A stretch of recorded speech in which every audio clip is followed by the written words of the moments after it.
दोस्तों, भारत का इतिहास कई हजार साल पुराना माना जाता है। भारत के इतिहास को अगर विश्व के इतिहास के महान अध्ययनों में से एक कहा जाए तो यह अतिशयोक्ति नहीं होगी। इसका वर्णन करते हुए भारत के पहले प्रधानमंत्री जवाहरलाल नेहरू ने कहा था कि विरोधाभासों से भरा लेकिन मजबूत अदृश्य धागों से बंधा इस अद्भुत उपमहाद्वीप का इतिहास लगभग 75,000 साल पुराना है और इसका प्रमाण होमो सेपियंस की मानव गतिविधि से मिलता है। यह आश्चर्य ही है कि 5,000 साल पहले सिंधु घाटी सभ्यता के वासियों ने कृषि और व्यापार पर आधारित शहरी संस्कृति विकसित कर ली थी। इसीलिए आपको भारत के प्राचीन इतिहास के अलावा आधुनिक भारत के इतिहास को जरूर जानना चाहिए। तो चलिए मिलकर जानते हैं कुछ ऐसे युग जो भारत में बीत चुके हैं पर हम उन सबसे अनजान हैं। सिंधु घाटी की सभ्यता। दोस्तों, भारत का इतिहास सिंधु घाटी की सभ्यता के जन्म के साथ आरंभ हुआ और अधिक बारीकी से कहा जाए तो हड़प्पा सभ्यता के समय इसकी शुरुआत मानी जाती है। यह दक्षिण एशिया के पश्चिमी हिस्से में लगभग 2500 बीसी में फली फूली, जिसे आज पाकिस्तान और पश्चिम भारत कहा जाता है। सिंधु घाटी मिस्र, मेसोपोटामिया, भारत और चीन की 4 प्राचीन शहरी सबसे बड़ी सभ्यताओं का घर थी। इस सभ्यता के बारे में 1920 तक कुछ भी जानकारी नहीं थी, जब भारतीय पुरातात्विक विभाग ने सिंधु घाटी की खुदाई का कार्य शुरू किया, जिसमें 2 पुराने शहरों यानी मोहनजोदाड़ो और हड़प्पा के भग्नावशेष निकल कर आए। भवनों के टूटे हिस्से और अन्य वस्तुएं जैसे कि घरेलू सामान, युद्ध के हथियार, सोने और चांदी के आभूषण, मुहर, खिलौने, बर्तन आदि दर्शाते हैं कि इस क्षेत्र में लगभग 5,000 साल पहले एक उच्च विकसित सभ्यता फली फूली। सिंधु घाटी की सभ्यता मूलतः एक शहरी सभ्यता थी और यहाँ रहने वाले लोग सुनिर्मित कस्बों में रहते थे जो व्यापार के केंद्र भी थे। मोहनजोदाड़ो और हड़प्पा के भग्नावशेष दर्शाते हैं कि ये भव्य व्यापारिक शहर वैज्ञानिक दृष्टि से बनाए गए थे और इनकी देखभाल अच्छी तरह की जाती थी। यहाँ चौड़ी सड़कें और एक सुविकसित निकास प्रणाली थी। घर पकाई गई ईंटों से बने होते थे और इनमें 2 या 2 से अधिक मंजिलें होती थी। सोच सकते हैं आप, उस जमाने में 2 या 2 से अधिक मंजिल। उच्च विकसित सभ्यता हड़प्पा में अनाज, गेहूं और जौ उगाने की कला ज्ञात थी। यहाँ दोस्तों, जिससे वे अपना मोटा भोजन तैयार करते थे। उन्होंने सब्जियों, फल तथा मांस, सुअर और अंडे का भी सेवन किया। साक्ष्य दर्शाते हैं कि ये ऊनी तथा सूती कपड़े पहनते थे। वर्ष 1500 से बीसी तक हड़प्पा सभ्यता का अंत हो गया। सिंधु घाटी की सभ्यता के नष्ट हो जाने के कई कारण प्रचलित हैं। लगातार बाढ़ और अन्य प्राकृतिक विपदाओं का आना जैसे कि भूकंप आदि। वैदिक सभ्यता। दोस्तों, प्राचीन भारत के इतिहास में और आधुनिक भारत के इतिहास में काफी अंतर देखने को मिलता है। प्राचीन भारत के इतिहास में वैदिक सभ्यता सबसे प्रारंभिक सभ्यता है। इसका नामकरण हिंदुओं के प्रारंभिक साहित्य वेदों के नाम पर किया गया है। वैदिक सभ्यता सरस्वती नदी के किनारे के क्षेत्र, जिसमें आधुनिक भारत के पंजाब और हरियाणा राज्य आते हैं, में विकसित हुई। वैदिक हिंदुओं का पर्यायवाची है और यह वेदों से निकले धार्मिक और आध्यात्मिक विचारों का दूसरा नाम है। प्राचीन भारत की इस अवधि में 2 महान ग्रंथ रामायण और महाभारत रचे गए थे। बौद्ध युग। दोस्तों, भगवान गौतम बुद्ध के जीवन काल में ईसा पूर्व 7वीं और शुरुआती 6वीं शताब्दी के दौरान 16 बड़ी शक्तियां महाजनपद विद्यमान थी। अति महत्वपूर्ण गणराज्यों में कपिलवस्तु के शाक्य और वैशाली के लिच्छवी गणराज्य थे। गणराज्यों के अलावा राजतंत्री राज्य भी थे, जिनमें से कौशाम्बी यानी कि वत्स, मगध, कौशल और अवंती महत्वपूर्ण थे। इन राज्यों का शासन ऐसे ही शक्तिशाली व्यक्तियों के पास था जिन्होंने राज्य विस्तार और पड़ोसी राज्यों को अपने में मिलाने की नीति अपना रखी थी। तथापि गणराज्यात्मक राज्यों के तब भी स्पष्ट संकेत थे जब राजाओं के अधीन राज्यों का विस्तार हो रहा था। बुद्ध का जन्म ईसा पूर्व 560 में हुआ और उनका देहांत ईसा पूर्व 480 में 80 वर्ष की आयु में हुआ। उनका जन्म स्थान नेपाल में हिमालय पर्वत श्रृंखला के पल्पागिरी की तलहटी में बसे कपिलवस्तु नगर के लुम्बिनी नामक निकुंज में था। बुद्ध का वास्तविक नाम सिद्धार्थ गौतम था और उन्होंने बुद्ध धर्म की स्थापना की, जो पूर्वी एशिया के अधिकांश हिस्सों में एक महान संस्कृति के रूप में विकसित हुआ। सिकंदर का आक्रमण। दोस्तों, भारत के इतिहास में 326 ईसा पूर्व में सिकंदर सिंधु नदी को पार कर तक्षशिला की ओर बढ़ा और भारत पर आक्रमण किया। तब उसने झेलम और चिनाब नदियों के मध्य अवस्थित राज्य के राजा पोरस को चुनौती दी। यदि भारतीयों ने हाथियों, जिन्हें मेसिडोनिया वासियों ने पहले कभी नहीं देखा था, को साथ लेकर युद्ध किया, लेकिन भयंकर युद्ध के बाद भारतीय हार गए। सिकंदर ने पोरस को गिरफ्तार कर लिया तथा उसने जैसे अन्य स्थानीय राजाओं को परास्त किया था।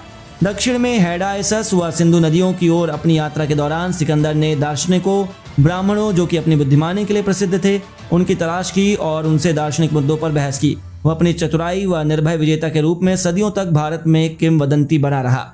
दोस्तों, उग्र भारतीय लड़ाके कबीलों में से एक मलियों के गांव में सिकंदर की सेना एकत्रित हुई। इस हमले में सिकंदर कई बार जख्मी हुआ। जब एक तीर उसके सीने के कवच को पार करते हुए उसकी पसलियों में जा घुसा तब वह बहुत गंभीर जख्मी हुआ। मैसेडोनियन अधिकारियों ने उसे बड़ी मुश्किल से बचाकर गांव से निकाला। सिकंदर व उसकी सेना जुलाई 325 ईसा पूर्व में सिंधु नदी के मुहाने पर पहुंची तथा घर की ओर जाने के लिए पश्चिम की ओर मुड़ी। मौर्य साम्राज्य। दोस्तों, मौर्य साम्राज्य की अवधि ईसा पूर्व 322 से ईसा पूर्व 185 तक ने भारत के इतिहास में एक युग का सूत्रपात किया। कहा जाता है कि यह वह अवधि थी जब कालक्रम स्पष्ट हुआ। यह वह समय था जब राजनीति, कला और वाणिज्य ने भारत को एक स्वर्णिम ऊंचाई पर पहुंचा दिया। यह खंडों में विभाजित राज्यों के एकीकरण का समय था। इससे भी आगे इस अवधि के दौरान बाहरी दुनिया के साथ प्रभावशाली ढंग से भारत के संपर्क स्थापित हुए। सिकंदर की मृत्यु के बाद उत्पन्न भ्रम की स्थिति ने राज्यों को यूनानियों की दास्ता से मुक्त कराने और इस प्रकार पंजाब व सिंध प्रांतों पर कब्जा करने का चंद्रगुप्त को अवसर प्रदान किया। उसने बाद में कौटिल्य की सहायता से मगध में नंद के राज्य को समाप्त कर दिया और ईसा पूर्व 322 में प्रतापी मौर्य राज्य की स्थापना की। दोस्तों, भारत के इतिहास में चंद्रगुप्त ने 324 से 301 ईसा पूर्व तक शासन किया। उसने मुक्तिदाता की उपाधि प्राप्त की व भारत के पहले सम्राट की उपाधि प्राप्त की। वृद्धावस्था आने पर चंद्रगुप्त की रुचि धर्म की ओर हुई और ईसा पूर्व 301 में उसने अपनी गद्दी अपने पुत्र बिंदुसार के लिए छोड़ दी। अपने 28 वर्ष के शासनकाल में बिंदुसार ने दक्षिण के ऊंचाई वाले क्षेत्रों पर विजय प्राप्त की तथा 273 ईसा पूर्व में अपनी राजगद्दी अपने पुत्र अशोक को सौंप दी। दोस्तों, अशोक न केवल मौर्य साम्राज्य का अत्यधिक प्रसिद्ध सम्राट हुआ, लेकिन उसे भारत व विश्व के महानतम सम्राटों में से एक माना जाता है। उसका साम्राज्य हिंदू कुश से बंगाली तक के पूर्वी भूभाग में फैला हुआ था। वह अफगानिस्तान, बलूचिस्तान व पूरे भारत में फैला हुआ था। केवल सुदूर दक्षिण का कुछ क्षेत्र छूटा था। नेपाल की घाटी व कश्मीर भी उसके साम्राज्य में शामिल थे। अशोक के साम्राज्य की सबसे महत्वपूर्ण घटना थी कलिंग विजय, यानी कि आधुनिक ओडिशा, जो उसके जीवन में महत्वपूर्ण बदलाव लाने वाली साबित हुई। कलिंग युद्ध में भयानक नरसंहार और विनाश हुआ। दोस्तों, युद्ध भूमि के कष्टों व अत्याचारों ने अशोक के हृदय को विदीर्ण कर दिया। उसने भविष्य में और कोई युद्ध न करने का प्रण किया। उसने सांसारिक विजय के अत्याचारों तथा सदाचार व आध्यात्मिकता की सफलता को समझा। वह बुद्ध के उपदेशों के प्रति आकर्षित हुआ तथा उसने अपने जीवन को मनुष्य के हृदय को कर्तव्य परायणता व धर्म परायणता से जीतने में लगा दिया। मौर्य साम्राज्य का अंत। दोस्तों, प्राचीन भारत के इतिहास में अशोक के उत्तराधिकारी कमजोर शासक हुए, जिससे प्रांतों को अपनी स्वतंत्रता का दावा करने का साहस हुआ। इतने बड़े साम्राज्य का प्रशासन चलाने के कठिन कार्य का संपादन कमजोर शासकों द्वारा नहीं हो सका। उत्तराधिकारियों के बीच आपसी लड़ाइयों ने भी मौर्य साम्राज्य के अवनति में योगदान दिया। ईस्वी सन की प्रथम शताब्दी की शुरुआत में कुषाणों ने भारत के उत्तर पश्चिम मोर्चे में अपना साम्राज्य स्थापित किया। कुषाण सम्राटों में सबसे अधिक प्रसिद्ध सम्राट कनिष्क 125 ईसा पूर्व से 162 ईसा तक, जो कि कुषाण साम्राज्य का तीसरा सम्राट था। कुषाण शासन ईस्वी की तीसरी शताब्दी के मध्य तक चला। इस साम्राज्य की सबसे महत्वपूर्ण उपलब्धियां कला के गांधार घराने का विकास व बुद्ध मत का आगे एशिया के सुदूर क्षेत्रों में विस्तार करना रही। गुप्त साम्राज्य। दोस्तों, कुषाणों के बाद गुप्त साम्राज्य अति महत्वपूर्ण साम्राज्य था। गुप्त अवधि को प्राचीन भारतीय इतिहास का स्वर्णिम युग कहा जाता है। गुप्त साम्राज्य का पहला प्रसिद्ध सम्राट घटोत्कच का पुत्र चंद्रगुप्त था। उसने कुमार देवी से विवाह किया, जो कि लिच्छवियों की प्रमुख की पुत्री थी। चंद्रगुप्त के जीवन में यह विवाह परिवर्तन लाने वाला था। उसे लिच्छवियों से पाटलिपुत्र दहेज में प्राप्त हुआ। पाटलिपुत्र से उसने अपने साम्राज्य की आधारशिला रखी व लिच्छवियों की मदद से बहुत से पड़ोसी राज्यों को जीतना शुरू कर दिया। उसने मगध यानी बिहार, प्रयाग व साकेत पूर्वी उत्तर प्रदेश पर शासन किया। उसका साम्राज्य गंगा नदी से इलाहाबाद तक फैला हुआ था। चंद्रगुप्त को महाराजा धीराज की उपाधि से विभूषित किया गया और उसने लगभग 15 वर्ष तक शासन किया। दोस्तों, चंद्रगुप्त का उत्तराधिकारी 330 ईसा पूर्व में समुद्रगुप्त हुआ और उसने लगभग 50 वर्ष तक शासन किया। वह बहुत प्रतिभा संपन्न योद्धा था और बताया जाता है कि उसने पूरे दक्षिण में सैन्य अभियान का नेतृत्व किया तथा विंध्य क्षेत्र के वनवासी कबीलों को परास्त किया।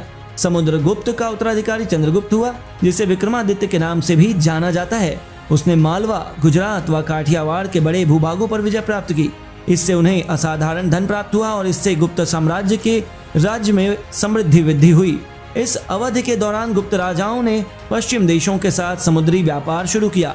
दोस्तों, बहुत संभव है कि उसके शासनकाल में संस्कृत के महानतम कवि व नाटककार कालिदास व बहुत से दूसरे वैज्ञानिक व विद्वान फले फूले। गुप्त शासन की अवनति ईसा की 5वीं शताब्दी के अंत व 6ठी शताब्दी में उत्तरी भारत में गुप्त शासन की अवनति से बहुत छोटे स्वतंत्र राज्यों में वृद्धि हुई व विदेशी हूणों के आक्रमणों को भी आकर्षित किया। दोस्तों, हूणों का नेता तोरा मोरा था। वह गुप्त साम्राज्य के बड़े हिस्सों को हड़पने में सफल रहा। उसका पुत्र मेहरा कुल बहुत निर्दय व बर्बर था तथा सबसे बुरा ज्ञात तानाशाह था। दो स्थानीय शक्तिशाली राजकुमारों मालवा के यशोवर्धन और मगध के बालादित्य ने उसकी शक्ति को कुचला तथा भारत में उसके साम्राज्य को समाप्त किया। उम्मीद है दोस्तों कि वीडियो आपको पसंद आया होगा, तो चैनल को सब्सक्राइब करके बेल आइकन को प्रेस कर दीजिएगा। मिलते हैं दोस्तों अगली जबरदस्त वीडियो में जबरदस्त जानकारी के साथ, तब तक के लिए नमस्कार।